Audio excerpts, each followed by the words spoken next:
allons-en, avançons un peu plus près de son travail.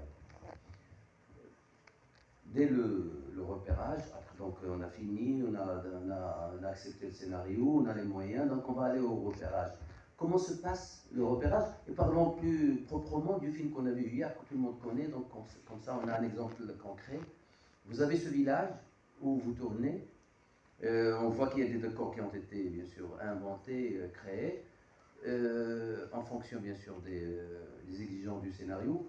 Est-ce que ces constructions faites sur le scénario, sur le décor, n'ont pas été trouvées sur le terrain déjà? Et puis est-ce que même, quand bien même on a trouvé des décors, non, pour lui, il faut absolument qu'il y ait une construction propre au film, une signature propre au film.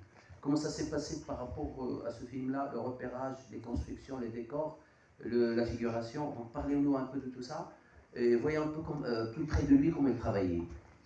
D'abord. Le matin, il me dit, bon, bah, dis-moi, moi je ne parle pas, tu vas me donner l'indication. Et on est allé à Saint-Louis. On est allé dans un hangar, je lui ai montré, en lui disant, voilà, les modernes maintenant, ils font ça. Mais ce que j'ai dit là ne devait être conçu que par Clarence. Et puis Clarence, dans le scénario de Saint-Bert, il pouvait être co-auteur. C'est moi qui le dis.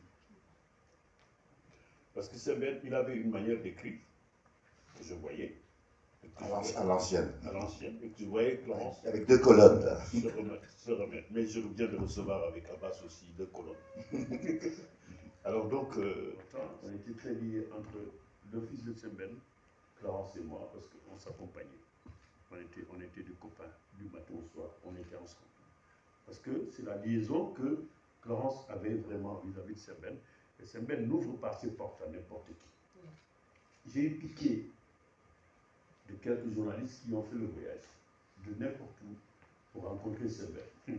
À la fin, on a lui dire, mais s'il te plaît, les gars, ça fait un mois qu'il est là. Il me dit, Moussa, je m'en fiche éperdument, papa. Je te l'ai dit aussi, hein, de le recevoir. Parce que, et il m'a dit un jour, tu peux aller partout, je l'ai dit dans un de mes films, tu peux aller partout dans le monde, mais reviens chez toi.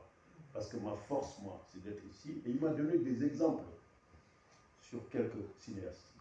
Il m'a dit, ma force, moi, c'est d'être là. Voilà, c'est ce que je voulais juste ajouter. C'est la première fois que je le dis. Hein. D'accord. Mais c'était la première. D'accord. Moi, je vais juste rajouter aussi entre les relations que j'ai avec Saint-Ben aussi dans le cadre du travail. Je ne faisais pas carpette devant lui. Quand je ne suis pas d'accord, je lui dis que je ne suis pas d'accord. Je veux dire, il m'a déjà une fois dans ta salle de montage pour une matinée, quoi, parce que j'ai un petit truc à régler, quoi. Elle me dit, écoute, il n'y a pas de problème, tu vas là-bas. Et comme c'était en 35, alors maintenant, il faut savoir où je vais couper, et où je photogramme par photogramme, revenir, je repars, raccorder ça. Parce que tu sais, il faut bien le raccorder pour ça. J'ai déposé ça au laboratoire. Je n'ai jamais demandé. La relation de confiance qu'il y a, c'était très très important. Moi, je trouve vraiment. Et je les ai observés, pour lancer en plus de ça, les regarder. Alors, Saint-Ben, c'est la seule personne qui pouvait faire changer la casquette, parce que 8 semaines, plus de 10 semaines de ton assistant, on a tout fait, toute la